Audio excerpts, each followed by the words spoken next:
To perform an EAA on a Starkey hearing device, select Starkey Inspire from the top of NOAA. Now it'll bring you to this first screen. Go ahead and select Get Started from the left. Here you'll see option of NOAA Wireless or the SurfLink. A lot of Starkey aids we'll see will only connect via SurfLink, and that looks like a shark fin. But the hearing aid that I selected works with NOAA Wireless, so go ahead and have that selected and press refresh once you turn on and off your hearing aid.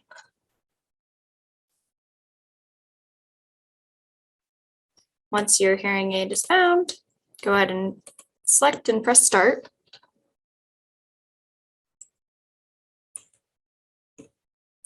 And click through until you get to the fitting screen. You see here.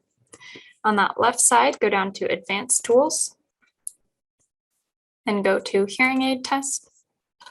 And to go to Full On Gain, go ahead and select Full On Gain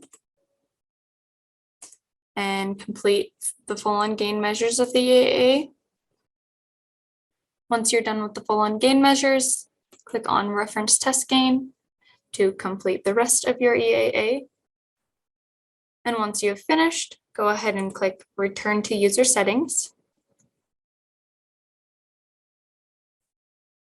And then exit out of the application and press No, do not save.